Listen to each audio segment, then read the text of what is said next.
सोलापूरमध्ये आज ईद मिलादुल नबीच्या निमित्ताने सोलापूरच्या काही युवकांनी एक कार्यक्रम ठेवला होता आणि त्या कार्यक्रमासाठी आज सोलापूरची व्हिजिट ही आयोजित करण्यात आली होती आणि त्याच निमित्ताने आमचं हे ठरलं की सोलापूरला येतोय तर पत्रकारांशी संवाद झाला पाहिजे. एक ह्या भारतामध्ये आणि महाराष्ट्राच्या राजकारणामध्ये अकाउंटेबिलिटी, प्रश्न उत्तरं आणि पत्रकारांशी संवाद साधून त्यांच्या प्रश्नांवरती जनतेचे उत्तरं देणं हे आज राजकारणामध्ये खूप मोठ्या प्रमाणात मिसिंग आहे आणि म्हणून तोच एक परत महाराष्ट्राच्या आणि भारताच्या राजकारणामध्ये आपण जो डेमोक्रेसीचा किंवा लोकशाहीचा चौथा पाया हे पत्रकारिता मानतो आणि जर्नलिझम मानतो ते बळकट करून जास्तीत जास्त प्रेस कॉन्फरन्स व्हाव्या.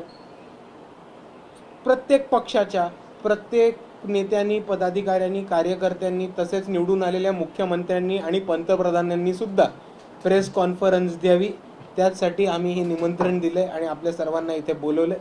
आपले जितके पण प्रश्न असतील आम्ही सर्व प्रश्न मनमोकळेपणाने उत्तर द्यायचा प्रयत्न करू.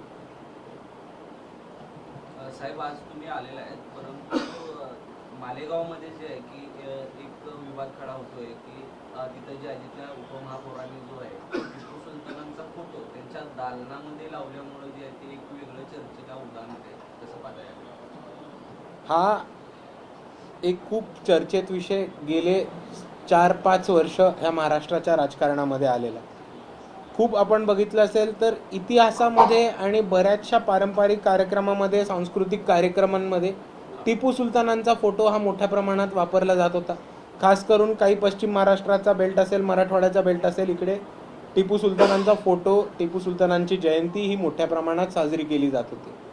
पण 2021 पासून देवेंद्र फडणवीसांनी एक नवीन ह्याला वळण दिलं आणि त्यांनी नवीन एक वेगळाच वळण दिलं आणि त्यांनी एक स्टेटमेंट केलं होतं की टिपू सुलतानाच्या आणि औरंगजेबाच्या औलादी परत ह्या महाराष्ट्रामध्ये वर यायला लागल्या आणि त्याच्यानंतर एक खूप मोठ्या प्रमाणात मुसलमान युवकांना अरेस्ट करणं, त्यांना पोलीस उचलणं, त्यांचं टॉर्चर करणं, त्यांना 3rd डिग्री देणं, त्यांच्यावरती खोटे दाखले दाखल करणं म्हणजे त्यांना पुढे शिक्षण नोकरीला त्रास होतो हे आणि त्याच प्रमाणात मॉब लिंचिंग हे खूप मोठ्या प्रमाणात महाराष्ट्रात चालू झालं. मुसलमान व्यावसायिकांना धंदे करायला खूप अडचण झाली. बऱ्याचशा ठिकाणी मुसलमानांची दुकानंसुद्धा बंद करण्यात आली होती या स्टेटमेंटमुळे आणि हे खूप महाराष्ट्राच्या सामाजिक सलोख्याला आणि सामाजिक शांतीला धक्का देणारं एक स्टेटमेंट होतं आणि त्याचीच पुनरावृत्ती आपल्याला आत्ता दिसते. बाळासाहेब आंबेडकरांनी 2023 मध्ये औरंगजेबच्या कबरीला एकदा भेट दिली होती आणि तसंच अक्कलकोटच्या कार्यक्रमामध्ये टिपू सुलतानांचा फोटो स्टेजवरती देऊन हे सांगितलं होतं की ह्या महाराष्ट्रामध्ये भाजपमुळे मिर्झा जयचंदांच्या पण औलादी समोर आलेल्या आहेत आणि तेच लोक होते ज्यांच्यामुळे आज आपण बघतोय तर शिवाजी महाराज आणि संभाजी महाराज यांचा पराभव झाला होता आणि त्याच्यामुळे महाराष्ट्राचा सामाजिक सालोखा सांभाळणं, सर्व समाजांना, सर्व धर्मांना एकत्र करणं आणि त्यांना ह्या महाराष्ट्रामध्ये शांतीने राहता येईल हे बघणं ही आपली काळाची गरज आहे. सध्याला महागाई मोठ्या प्रमाणात वाढते. सध्याला आजच साखरेचा भाव 2-3 दिवसापासून वाढला आणि म्हणजे सोशल मीडियावर असू दे किंवा महिला वर्गामध्ये सुद्धा मोठ्या प्रमाणात नाराजी आहे. आता पुढचं एखादं असं पुढची कोणतं पाऊल असणार आहे या गोष्टीला वाचा करण्यासाठी? आपण जर बघितलं तर महागाई ही प्रत्येक टप्प्याटप्प्याला 2014 पासून वाढत चालली होती. ज्या पक्षांनी गॅस सिलेंडर घेऊन रस्त्यावरती आंदोलनं केलं होती त्यांच्या काळामध्ये किंवा ज्या पक्षांनी उज्ज्वला गॅस योजना आणली होती त्यांच्याच काळामध्ये गॅस हा परवडणार नाही अशी एक परिस्थिती लोकांवरती झाली. पेट्रोल, डिझेल, कांदे तसेच इतर कडधान्य याचा भावसुद्धा खूप वाढला आहे. त्याच्यामुळे लोकांना, सर्वसामान्य लोकांना अन्न परवडत नाही आहे अशी परिस्थिती झाली आणि साखरेचा भाव मोठा वाढला आहे ही एक गंभीर परिस्थिती आहे. पण ह्याच्या मागे एक दुसरं षडयंत्र आहे ते आपण सर्वांनी बघितलं पाहिजे. आत्तापर्यंत साखर हा जास्त म्हणजे ऊस किंवा साखर कारखाने हे जास्त करून साखर, गूळ आणि मॅक्सिमम फूड प्रोडक्ट्स किंवा खायचे पदार्थ वापरण्यासाठी बनवतो. नितीन गडकरींनी मागच्या वर्षीपासून एक नवीन पॉलिसी आणली ज्याच्यामुळे इथेनॉल हे पेट्रोलमध्ये ब्लेंडिंग चालू झालं आणि प्रत्यक्ष अप्रत्यक्षपणे प्रत्येक पश्चिम महाराष्ट्रातला साखरेचा कारखाना हा इथेनॉलचा प्रोडक्शन युनिट झालं आणि त्याच्यामुळे साखरेचा दर आपल्याला खूप मोठ्या प्रमाणात वाढताना दिसतो. आपण दुसऱ्या बाजूला एक गोष्ट बघितली असेल तर या महाराष्ट्रामध्ये फक्त वंचित बहुजन आघाडीचा असा एक पक्ष आहे जो इथेनॉलची वरती बोलतोय आणि इथेनॉलच्या विरुद्ध भूमिका घेतोय. ह्याचं कारण असं की दोन्ही राष्ट्रवादी, दोन्ही शिवसेना, भाजप आणि खास करून काँग्रेस हा पक्ष जे आहेत त्यांचे मेजर आमदार, खासदार आणि लीडरशिप हे साखर सम्राट आहेत. आणि जरी इकडच्या जनतेला साखर परवडणारी नाही झाली, जरी ऊसाचा दर खूप महाग झाला, जरी ऊसतोड कामगारांचं आणि शेतकऱ्यांचं नुकसान झालं, तरी भाजपच्याशी हात मिळवून हेच साखर सम्राट राष्ट्रवादीचे असो, काँग्रेसचे असो किंवा शिवसेनेचे असो हे इथेनॉलवरती बोलणार नाहीत. कारण त्यांच्या कारखाने हे इथेनॉल ब्लेंडिंग चालू केले आणि त्यांना त्यांच्या घरी येणारा आणि त्यांच्या खिशात येणारा मुनाफा दिसतोय, पण जनतेचं होणारं नुकसान किंवा तोटा दिसत नाही. तर दादा हे झालं इथेनॉलचं, त्याबरोबर डाळी पण वाढलेल्या आहेत, तांदूळही वाढलेला आहे, अशा जीवनावश्यक वस्तू दर दिवसाला वाढत चालल्या. मी तेच म्हणतोय की एका बाजूला साखरेचा दर का वाढला ह्याच्या मागचं आपल्याला कारण दिलं आणि दुसऱ्या बाजूला मी हेच सांगायचा प्रयत्न करतोय की 2014पासून आपण किती गोष्टी इम्पोर्ट करतो आणि किती गोष्टी भारतात स्वतः उगवतो आणि शेतकऱ्यांना मदत करून शेतकऱ्यांना प्रोत्साहन देऊन सेल्फ प्रोडक्शन आपलं किती 2014पासून कमी झालं हे पण आपल्या सर्वांना बघायची गरज आहे. एका बाजूला शेतकऱ्यांच्या सवलती काढल्या गेल्या, शेतकऱ्यांच्या कर्जमाफी होत नाही, शेतकऱ्यांचं जर कुठचं नुकसान झालं तर नुकसान भरपाई होत नाही. त्याच्यामुळे काय होतं, आपलं प्रोडक्शन कमी होतं ॲग्रिकल्चरल प्रोडक्ट्सचं प्रोडक्शन कमी झालं की काय होतं, आपल्याला एक्सपोर्ट करायला लागतं. एक्सपोर्ट केला की महागाई वाढते, दर वाढतो. एका बाजूला आपण शेतकऱ्यांचं नुकसान करतोय आणि शेतकऱ्यांच्या झालेल्या नुकसानामुळे इकडच्या सर्वसामान्य नागरिकांना दुप्पट दर भरायला लागतोय. ह्याच्यावरती तातडीने सरकारने योजना केली पाहिजे. अक्कलकोटच्या शाळेचा मुद्दा आपल्या पदाधिकाऱ्यांनी घेतला होता, त्या संदर्भामध्ये तिथल्या वरिष्ठ अधिकाऱ्यांशी पण बोलणं झालं होतं.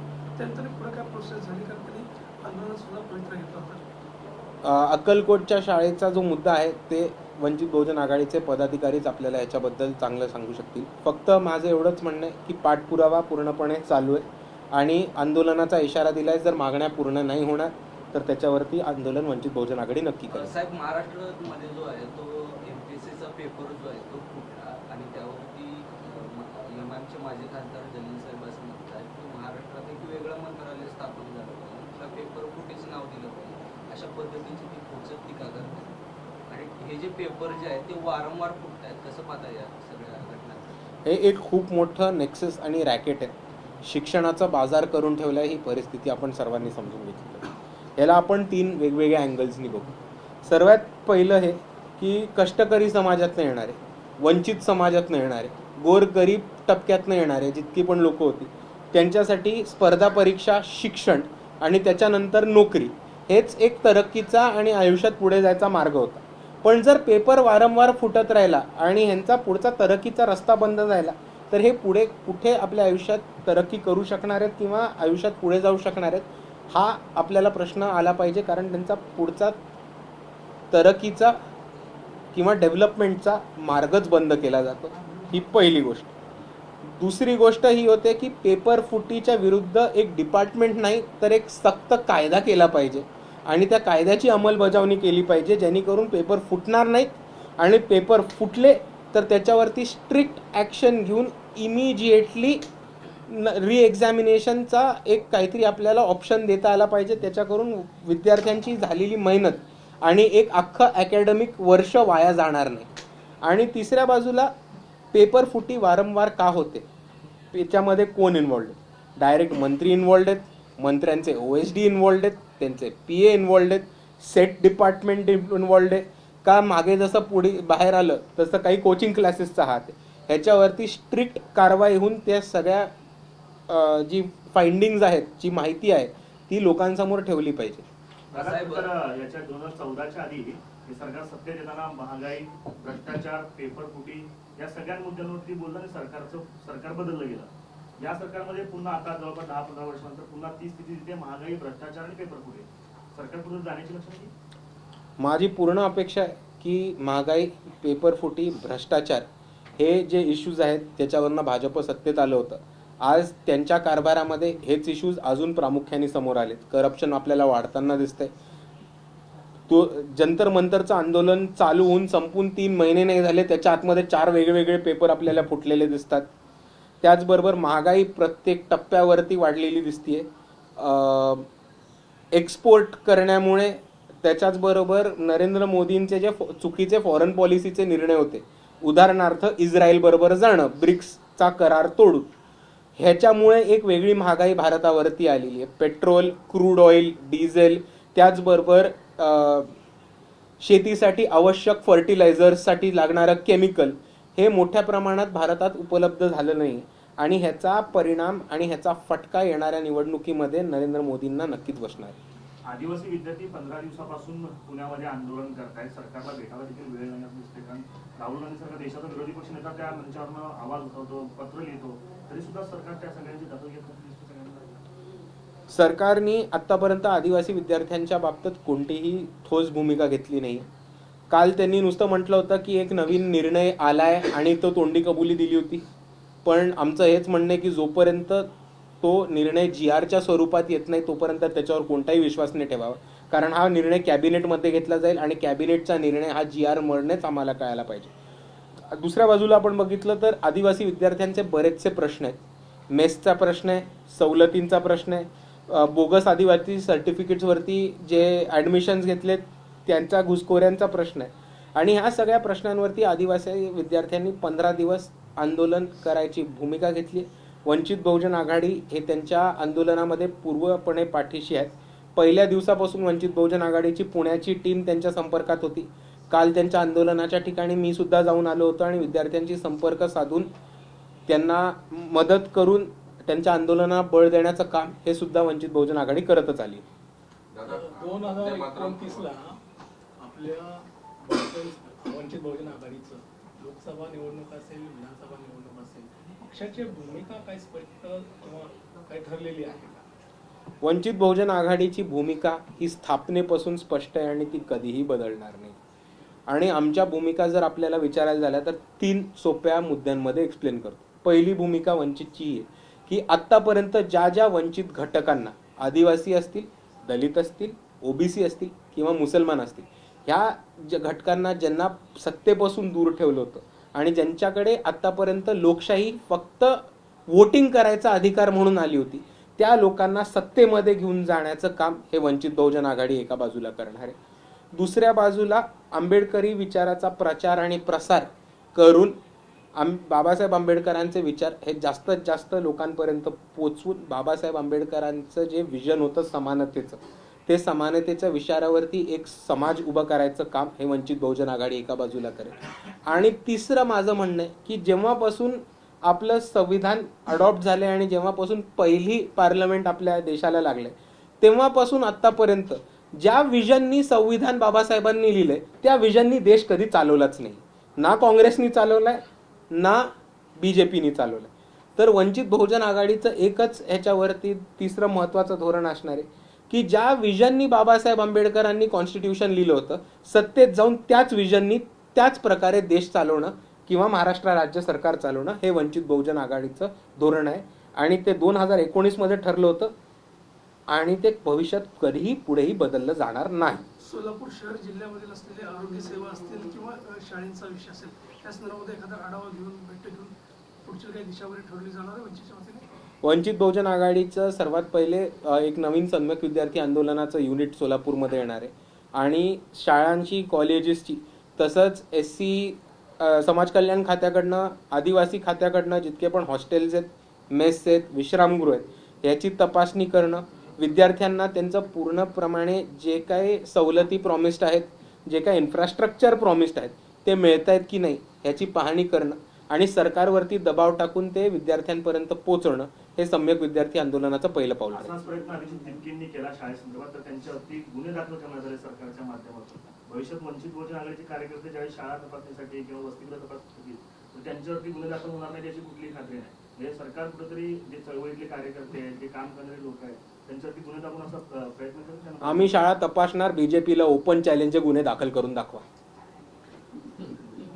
दादा, मोहन भागवत RSSची 100 वर्ष पूर्ण झाले म्हणून ते आता सध्या अमेरिका आणि कॅनडाच्या दौऱ्यावर आहे. तर न्यूयॉर्क सिटीचे महापौर जे आहे ममदानी यांनी त्यांचा विरोध केलेला आहे.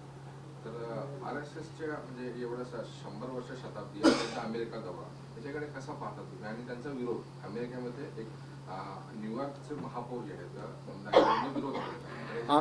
अमेरिकेमध्ये जोरान ममदानी यांनी एका बाजूला विरोध केलाच आहे. जोरान ममदानींचा परिवार जो आपल्याला माहिती असेल तर तो गुजरातमधनं एक मुसलमान परिवार आहे. त्यांनी 2002 मध्ये भाजपच्या राज्यामध्ये काय परिस्थिती भोगली असेल आपण विचार करू शकता. दुसऱ्या बाजूला फक्त जोरान ममदानी एक व्यक्ती म्हणून नाही तर बरेचसे न्यूयॉर्कमधले आणि अमेरिकेतले लोक जे आहेत ज्यांनी डोनाल्ड ट्रम्पला सुद्धा विरोध केला होता आणि जे जग जाहीर फॅशिझमला विरोध करतात त्यांचं सरळ म्हणणं होतं की आम्ही आमच्या फॅशिझमला विरोध करतोय अमेरिकेतल्या, इंडियातले फॅशिस्ट इकडे कशाला येतात. हा म्हणून त्यांनी एक मोठ्या प्रमाणात मोहन भागवतांना विरोध केला होता. काळे झेंडे सुद्धा दाखवण्यात आले होते. पण माझा एक वेगळा प्रश्न आहे, नरेंद्र मोदी 2002 पासून बरेच वेळा अमेरिकेला जायला प्रयत्न करत होते. अमेरिकांनी त्यांचा विसार नाकारला होता. ते भारताचे पंतप्रधान झाले, त्याच्यानंतर त्यांना अमेरिकेचा पहिला दौरा करायला मिळाला. मोहन भागवतांना अमेरिकेचा व्हिसा मिळवून द्यायला फॉरेन पॉलिसीच्या नावावर आपल्या सरकारने काय कुटाणं केलंय हे त्यांनी लोकांना सांगावं. वंदे मातरम एक प्रश्न सर, वंदे मातरम या ह्याच्यावरनं जे आहे राष्ट्रीय गाणं होतं, काँग्रेस हे आहे 2च कडवे गाण्यास म्हणजे त्यांनी हे केले आणि कर्नाटकमध्ये कर्नाटक सरकारने भारतीय जनता पार्टी म्हणते 7 कडवे म्हणायचं. तर यांच्या वंदे मातरमकडे कसं बघतो? आमचं ठामपणे म्हणणं आहे की राष्ट्रगीत ह्याला पूर्ण प्राधान्य दिलं पाहिजे. नॅशनल अँथम हे भारताचं सिम्बॉल आहे, हे भारताचं प्रतीक आहे आणि नॅशनल अँथमलाच पूर्ण महत्त्व दिलं पाहिजे. बाकी कोण वंदे मातरम म्हणतंय आणि कोणाला पाठ आहे की वंदे मातरममध्ये किती स्टॅन्झर्स आहेत हे महत्त्वाचं नाही.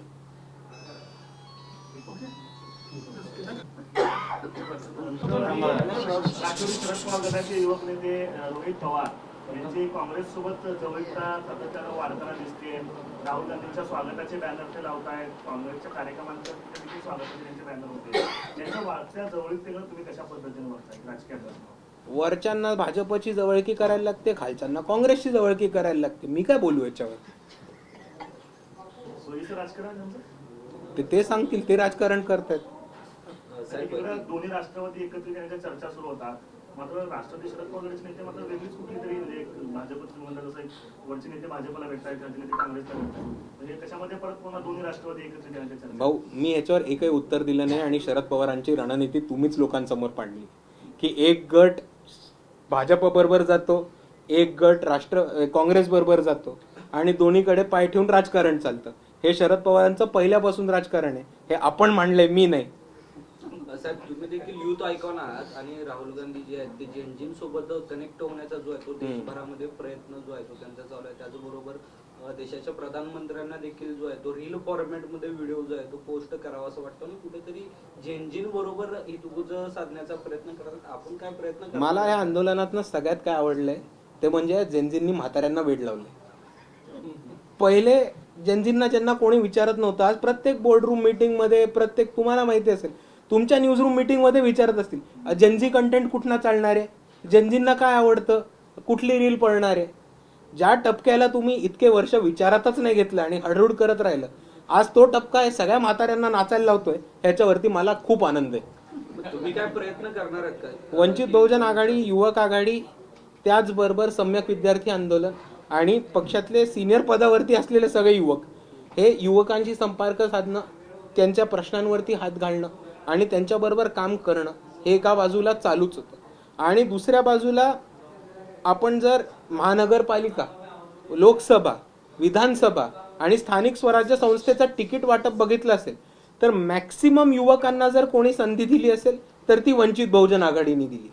तर नुसतं जेनजी काय म्हणतात ह्याच्यापेक्षा जेनजी सत्तेत कसा पोचेल आणि जेनजी सत्तेमध्ये जाऊन जेनजींना जो बदल हवाय तो राजकारणाच्या मार्फत कसा आणेल ह्याच्यावरती आमचा जास्त फोकस आहे. हा जो सल्ला आहे आता शेवटला दिला की जेनजी सत्तेत कसा पोहोचेल, हा नेमका कोणाकोणाला असेल? म्हणजे नाही, तो माझ्या पक्षाला, मी बाकी कोणाला सल्ला देतो, माझी स्ट्रॅटेजी. आरक्षण उपवर्गीकरणाचा विषय सध्या खूप पेटलेला दिसून येतो. दोन्ही बाजूनं म्हणजे आरक्षण उपवर्गीकरण करावं आणि करू नये या दोन्ही बाजूनं भूमिका घेतल्या जात आहेत. आपल्या काकांनी स्वतः आरक्षण उपवर्गीकरणाला विरोध केलेला आहे. वंचित बहुजन आघाडीची नेमकी भूमिका काय?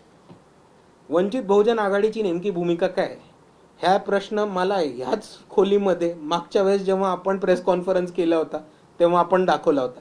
जर आपण त्याचं उत्तर दाखवणार नसाल तर परत परत तो प्रश्न विचारू नका, ही माझी सर्वांना विनंती. पण परत तुम्ही विचारला तर सांगणं माझं काम आहे, म्हणून मी परत एकदा सांगतो. 14 एप्रिलला राजगृहावरती बाळासाहेब आंबेडकरांनी प्रेस कॉन्फरन्स घेऊन वंचित बहुजन आघाडीची भूमिका ही स्पष्टपणे सांगितली. तर 14 एप्रिल सारख्या दिवशी, महत्वाच्या दिवशी बाळासाहेब आंबेडकर राजगृहावरती प्रेस घेत आहेत, ह्याच्या इतकी महत्वाची गोष्ट मला तरी वाटत नाही. दुसऱ्या बाजूला बाळासाहेब आंबेडकरांनी ठराविकपणे त्या प्रेस कॉन्फरन्समध्ये म्हटलं होतं की जे असंविधानिक, अँटी कॉन्स्टिट्यूशनल, अनकॉन्स्टिट्यूशनल किंवा संविधानाच्या चौकटीच्या बाहेरचं उपवर्गीकरण असेल त्याला आमचा विरोध असणारच आहे. हे बाळासाहेब आंबेडकरांनी 14 एप्रिलला राजगृहावरती ठाम भूमिका घेऊन सांगितलं होतं. आणि त्याच्याहून महत्वाचं मला आजच्या घडीला वाटतं की रिझर्वेशन हटाव आंदोलन, रिझर्वेशनला शिव्या घालणं, SC STंना खूप मोठ्या प्रमाणात शिव्या घालणं, OBCंना खूप मोठ्या प्रमाणावर जातीवाचक शिव्या घालणं हे खूप मोठ्या प्रमाणात भारतामध्ये चालू झालेले. आरक्षण हटाव, रिझर्वेशन हटाव आंदोलन हे तुम्हाला सगळीकडे वाढताना दिसतंय. आणि जर रिझर्वेशनच हटलं तर उपवर्गीकरण कशात लावणार? हा एक कॉमन सेन्सवाला प्रश्न आपल्या सर्वांना पडला पाहिजे. म्हणून आज सर्वांची काळाची ही गरज आहे की सर्वांनी एकत्र येऊन रिझर्वेशन वाचवलं पाहिजे. रिझर्वेशन वाचलं तर मग उपवर्गीकरण लागता येईल की नाही लावता येणार. पण आपलं प्रायोरिटी, आपला फोकस हा कोणत्याही परिस्थितीमध्ये रिझर्वेशन आणि आरक्षण वाचवणं एवढंच असलं पाहिजे.